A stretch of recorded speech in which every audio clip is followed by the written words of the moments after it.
guys, welcome to my YouTube channel, or welcome back if you've been here before. My name is Liz and this is Let's Get Lizical, where we do everything card making. Today I'm going to show you how you can step up your die cuts a little bit using some alcohol markers. You could also use ink blending or whatever. I'm using alcohol markers because they're easier and quicker to use for me. And ink blending takes more tools. So what I'll do is show you what we're using for today.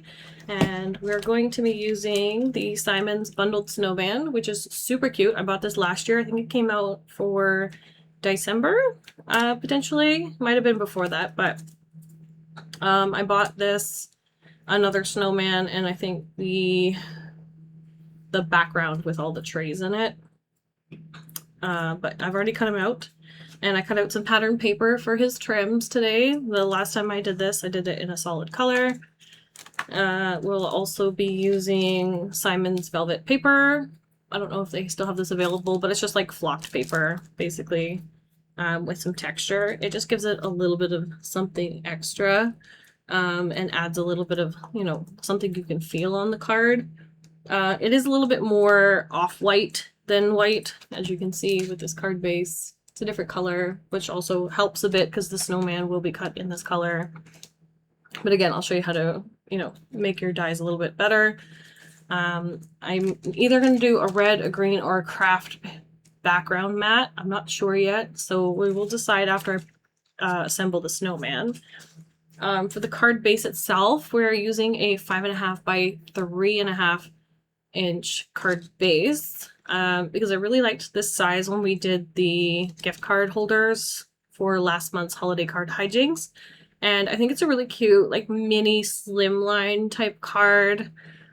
Usually when I do mini slimline, it's, I think, 3.5 by 6.25, which is like Simon's standard size. But I do like doing this size because it's super cute. It's compact. You don't have to add a lot of things to it. So if you're, you know, looking to use like this is not like a small die, but it is a smaller die, I guess. If you're looking to use a smaller image on a card, just make your card base smaller. It doesn't always need to be 4.25 by 5.5. This we've just taken off 3/4 of an inch of the width of the card, so you're only missing about this much of the card, really. But you're making it more of a slimline. This is just my white. And then for the sentiment, I'm going to use Have a Cozy Christmas from this Hello Bluebird set. It's no longer available. It came out a couple of years ago. They don't sell things like this anymore.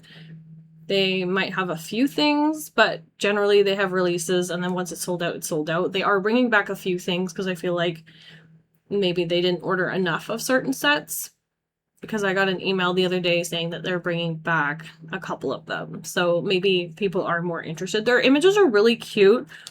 The only problem I have is their shipping is extremely expensive, and I'm in Canada, so I have to order from the US, so it's extra money, plus, you know, exchange rate, shipping, potentially duties and stuff. So it's the only reason I bought a lot of this at one point was because they were not going to be selling stamp sets anymore, specifically like this. They were going to go to a kit model. So I, again, don't order from them often. I do have quite a few of their older sets though, and they are super cute. But if you have just like a tiny little sentiment, you don't even have to do a tiny sentiment. You could do a bigger one. I just did a tiny one because I want to keep this very, very simple, very cute, and just like, it's just like a comfy, cozy little card, which you'll see in a bit. I'm not going to show you the one I did. I did one off camera before this, which I don't normally do, but I did today just because I want to get some cards done. So I'm trying to do things in multiples as much as possible, especially for these quick and simple cards. Yesterday, as of posting this video, I did an extra of the triangle polar bears that we did on Friday. I did a second one after that video, just off camera, and I put it up on my Instagram and Facebook for you to view. But I did it a little bit differently, just using some circle punches for the ears, the eyes, the nose, instead of grabbing dies that have those features. So if you missed that, make sure you head on over to my Instagram or Facebook to check that out. But whatever like second cards I do, I will post probably the day after the video comes out. I don't post on the weekends generally. I just do Monday to Friday. as much as possible. So like Friday videos, if I do a second one for it, will get posted on Monday. Then Tuesday will be Wednesday, and then again Friday will be the following Monday. I'm doing Tuesdays and Fridays for this Christmas in July series. Anyway, I'm done rambling. I am going to get onto this card and show you how you can step up your dies. Hey guys, voiceover Liz here. So I absolutely love how these cards turned out, and I might make a few more. The shading that I'm going to add to these die cuts is really going to step them up and bring them to the next level. They almost make them look like no-line watercoloring images, which I love.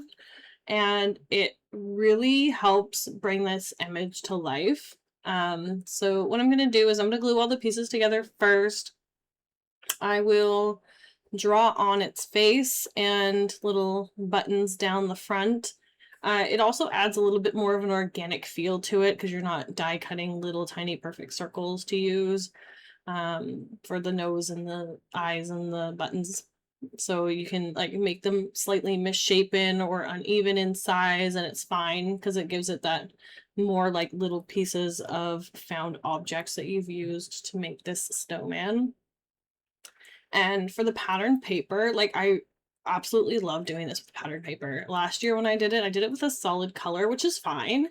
But I think that pattern paper really helps bring that knitted look to it, especially with these paper packs that I use. This is the Nitpicky from Lawn Fawn. It came out a few years ago, but they do still have it in stock. And it's just, this one's the red knit pattern. The blue one that I do is a different pattern. Like each color combo, like the red came in this, and then it came in like a more detailed knit pattern. And then same with the other one. So they all came in like this simple, chunky knit pattern, and then they came in something a little bit smaller and more complicated. And they all work great for these die cuts. And I'm just adding a little bit of a C3, a C5, and a colorless blender just to help blend them out, just to add a little bit of dimension to it on the sides and kind of like leaving that center highlight going. And then I'm going to use those same markers on the body. Sometimes when I do snow, I like to do it in like a very light icy blue to make it look a little bit maybe less dirty, a little bit cooler in tone, but like the cool gray markers also work very well.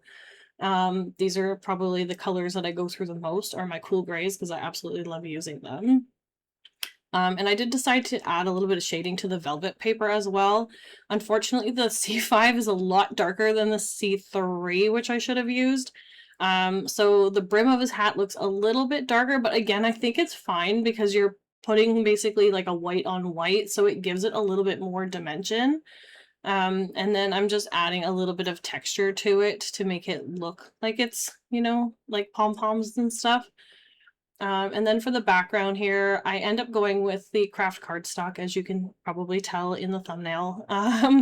But the red also looks great. I just had like a scrap piece of paper that I was testing there, but adding that arch would also be fun to do on the card. I think that was from like a rainbow card that I did in May with the release, and that was like the leftover piece of it. I really like the color combination of these items. And I did stamp the sentiment itself in a similar red. And for any embellishments, I'm only going to add 3 simple little rhinestones. It gives it a little bit of bling. It indicates a little bit of snow without having to go too crazy on it. You could do this with a Posca marker as well, white enamel dots, whatever you want to do. I just really like these little tiny rhinestones that I bought a long time ago on Wish for nail decals, but I've only ever used them on cards. But this is a good way to, you know, start using them up, is to use like a couple here and there. And then I will show you the blue colorway that I did here in a second, but I feel like I should do a few more of these, maybe in some like greens and purples and pinks and stuff. So you might see more of those over on my Instagram at some point. But that's pretty much our quick and simple cards for today, guys. If you like this video, please give it a thumbs up, comment down below, and let me know your thoughts. If you're not already subscribed to my channel, please subscribe because I'd love to have you here. Make sure you follow me over on Instagram and or Facebook for additional content. And until next time, thanks guys. Bye.